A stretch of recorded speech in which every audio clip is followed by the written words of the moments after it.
it's uncomfortably simple out there, which means it's ridiculously complicated.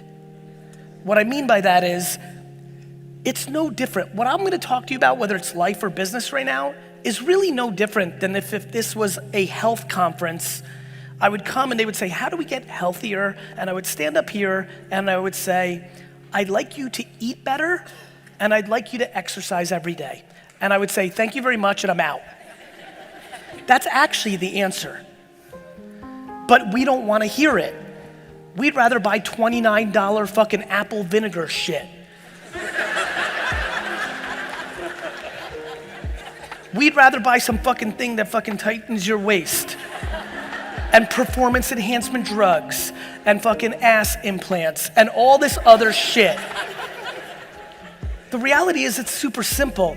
If for some way, through a joke or an analogy or a conversation here today or an answer to a question, I can get you to start the process of genuinely being able to handle judgment because you finally are exhausted of living your life based on other people's opinions, including Stranger Pants 96 and your mom, those two extremes. And listen, I know, how many of you here consume my content? Thank you. So for the ones that do, you know, my example is the anonymous comment from Sally Pants 49 or Rick Face or Jumpman 36. So it's the two extremes. It's you don't do things because somebody says you're ugly or you're stupid in a comment and you have no idea who they are and they're hiding between an avatar and some bullshit name over here, all the way to your mom. That's what I spend all my time on. From this person to that person. Why is that dictating you? This one makes a lot of sense to me. Ironically, that one makes a lot of sense to me. You all went through high school. You all lived life trying to do shit to impress other people. And we still do it at scale. The only thing, listen, I'm not out here living my life trying to convince people how to make money like me, because making money is a talent, like singing and playing sports. Some people are better at it than others. Can it be taught? Of course it can be taught. You can always be better at something than you were at a starting point. I can be better at dancing and singing and basketball, but I'm not fucking gonna be LeBron or Beyonce. Do I think people can go from the kind of person that can have a $40,000 a year business to a $3 million a year business? Yes, I do. Do I think the person that has the natural skill of a $40,000 a year business can make 45 million a year? No, I do not. Do I think that we completely need to recalibrate our relationship with what success looks like? Yes, I do. Like, we're out here talking about making $1 million a year as the entry point to balling when the 1% of Americans, top earners, start at $440,000 a year. If you make $440,000 a year in here, you are in the 1% earners in America, one of the richest countries in the world. We're fucking confused, my friends. There's people in here that are 29 that think their life's fucking over next year because they're gonna turn 30 and they don't have their shit figured out. There's fucking 88-year-olds running around Jersey that haven't fucking figured out their life. I don't know what miraculous situation of my parents having sex at the right moment, me being born in the Soviet Union, me growing up in Edison and working in a liquor store in Springfield, but I'm telling you right now, whatever those dynamics were, I sit here back home with an amazing amount of gratitude to my perspective. Forget about anything else I've got going on. I'm trying to spend the rest of my life to articulate my perspective so that you can debate it against yours. I'm not trying to have you have my perspective. I'm just trying, I don't think, by the way, I don't think I'm right. I don't think I'm right. I don't think I've earned the ability to tell anybody anything. I think if I disappear tomorrow on some tragic accident, I trend on Twitter for a half a day and then everybody moves on with their lives. Like, I get it, but I'm telling you, if you're fucking here today, please hear me.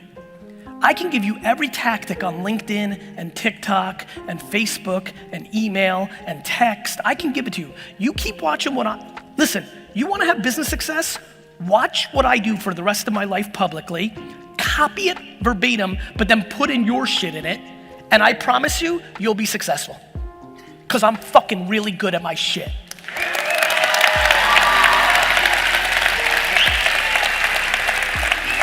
That, my friends, is not the interesting part. The interesting part is, why can I do what I do? Why am I not scared to make content on TikTok when it's all teenage people, right? Why am I willing to spend a ton of time having a ton of different shit going on, and if something fails, I don't give a fuck? I have VaynerMedia, I have VaynerSports, I have empathy, I have a million things going on. Inevitably, some of those things are gonna fail. Things that shouldn't fail, but they're going to. When you have 87 things, you're not gonna go 87-0. My ability to deal with your judgment when I go 70-13 is my strength. Why are you only doing one thing? Why don't you do shit? Because you're fucking scared. The question is why? Like, I'm just trying to get to why. Like, who? Like, who's gonna cast judgment? My friends, every person here that's not 100% happy, including myself, is not doing something because of judgment of somebody else. 100. That's the fucking game. More importantly, how do you start chipping away in a world where you were parented or your environment made you that way? How do you chip away? Here's how. You storytell. That is the responsibility and almost the way I feel I live. I have figured out over the last decade or two, really actually half decade to a decade, I have gift for gab. Same reason I could sell, same reason, I'm a good storyteller. So I'm gonna give you stories. Why do I put out those analogies, those clips saying the same shit? Because there's only 15 truths. I just have to say them a million different ways to catch you at the right time with the right slang on the right platform at the right moment. I appreciate you too. I appreciate you too. You know how in high school you were worried about your zit? And fuck, I used to be scared as shit when I had a zit. I was like, fuck, I don't want to go to fucking school.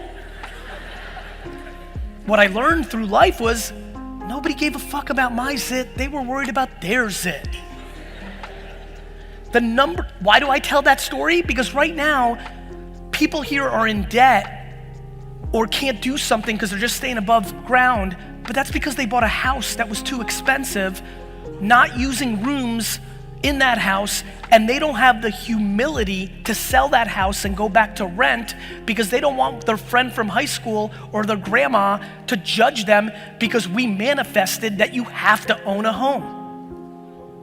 And if you did, and now you're not just staying above water and you sold that home and moved into a shittier neighborhood or a smaller house or rented, now your actual life can open up. But no, the ideology of owning a home and the inability to take a step backwards to take 3 steps forward is gonna make you unhappy till the end. Come on, Gary. Yes.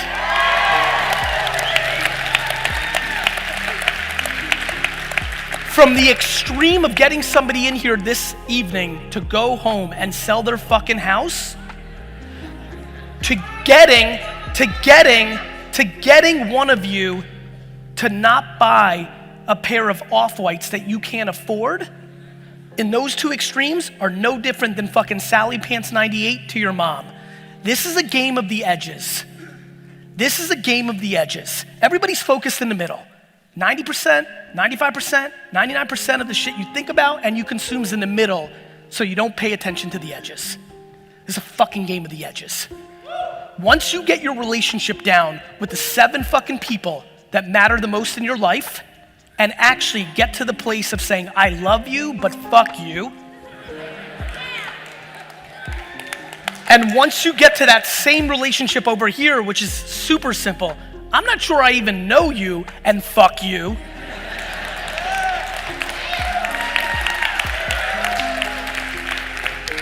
That's the game.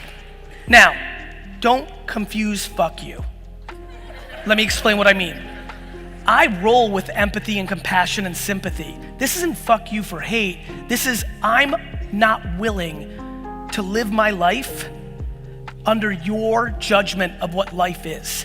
Because eventually, let me tell you the biggest mistake people make that I've observed through the millions of interactions over the last decade that I consume. There are people right now that are living their life still in their 40s and 50s based on the opinion of their parents. They think they're doing the right thing because they fucking actually love their parents. I get it. I love my parents so uncomfortably much, it scares me.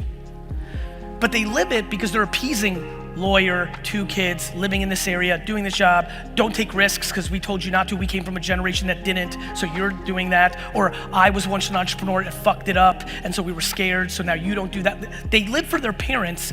They think it's good because everything's good because you're doing what your parents want. You feel like it's good. And then life keeps going.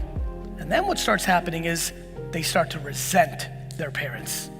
Because now they're popping to their 50th birthday, their 60th birthday, their 65th birthday. They get a health scare and they're like, fuck, I'm not doing what I want to be doing. My friends, until our society, and this country especially, redefines success in being happy, not being rich, everybody will continue to go down the path that we're seeing in our society of depression, anxiety, drugs. I believe it the most.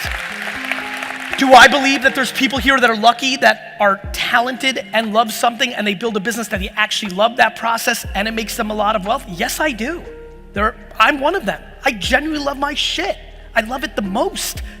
Thank God it also manifested in financial success. But if you watched my behavior, you would realize it's the chase. When and if the Jets win the Super Bowl before I buy them, when and if the Jets win the Super Bowl before I buy them, you're gonna see a video of like 61-year-old me being, fuck, now I gotta buy the Knicks. What I realized about me, about why do I love garage sailing? Why have I probably rolled up some people in this room's house to buy shit over the last 10 years? Is because I love the hunt. I wake up at 5 o'clock in the morning on a Saturday after working 90 hours a week because my hobby is to go to fucking Old Wick townwide sale or fucking Metuchen's townwide sale 2 times a year to go through people's trash and buy shit for $1 that's worth $7, not because of the $1 and the $7, but because maybe, just maybe, this is the day that I roll up on somebody's house and find a rare 1947 Cracker Jack Green Lantern ring worth $80,000. And even the $80,000 doesn't mean shit. I get paid more to stand right here than that. I just want the fucking hunt.